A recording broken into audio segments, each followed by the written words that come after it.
Halo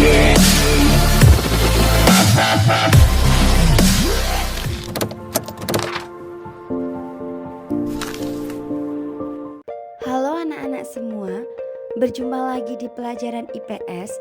Pada hari ini kita akan mempelajari tentang kondisi masyarakat Indonesia pada masa penjajahan. Mari kita simak materi berikut ini. Setelah Belanda berhasil mengusir Inggris pergi dan Belanda melakukan berbagai cara untuk memonopoli perdagangan, yaitu dengan membuat kongsi dagang Belanda, yaitu VOC. VOC yaitu Verenigde Oost-Indische Compagnie, yaitu sebuah kongsi dagang milik Belanda yang didirikan pada tanggal 20 Maret 1602, yaitu dengan pendirinya Johan van Oldenbarneveldt.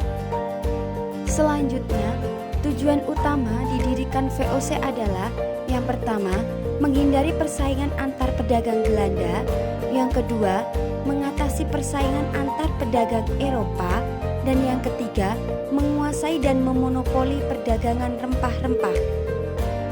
Dan VOC pun mulai memonopoli perdagangan, yaitu dengan cara mengadu domba atau politik dividen et impera.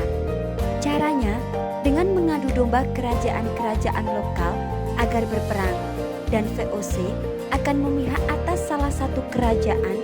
Dengan imbalannya, VOC diizinkan untuk membuat benteng-benteng pertahanan. Pada tahun 1808 sampai 1811, Gubernur Jenderal Hindia Belanda, Herman William Daendels, menerapkan sistem tanah paksa untuk membuat jalur distribusi sumber daya dan pertahanan dari Anyer sampai Panarukan. Dan sistem ini mengharuskan rakyat untuk bekerja terus-menerus, dan berlangsungnya kebijakan ini membuat rakyat Indonesia sangat menderita. Bahkan banyak nyawa yang menjadi korban akibat sistem kerja paksa ini. Di tahun 1811, tanah Jawa kembali lagi jatuh ke tangan Inggris dengan ditunjuknya Thomas Raffles sebagai gubernurnya. Dan pada masa berkuasanya Inggris di Indonesia, Raffles menggunakan sistem sewa tanah atau land rent.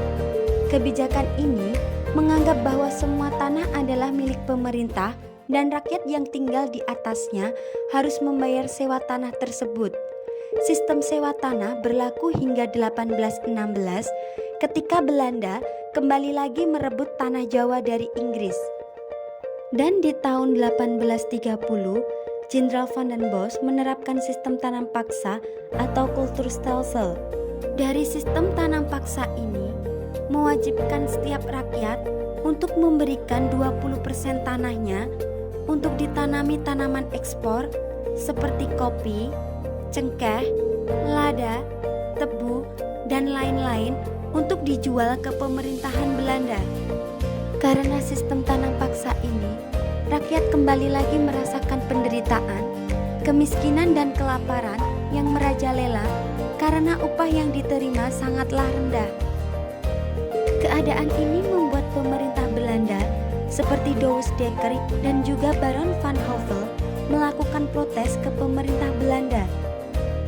Usaha tersebut membuahkan hasil. Pada tahun 1870 dikeluarkanlah Undang-Undang Agraria dan dihapuskanlah sistem tanam paksa dari pemerintahan dan membolehkan perusahaan swasta untuk menyewa tanah rakyat. Terima kasih untuk anak-anak yang sudah menyimak materi pada hari ini. Jangan lupa tetap jaga kesehatan dan selalu semangat belajar dari rumah. Sampai jumpa di pembelajaran IPS selanjutnya.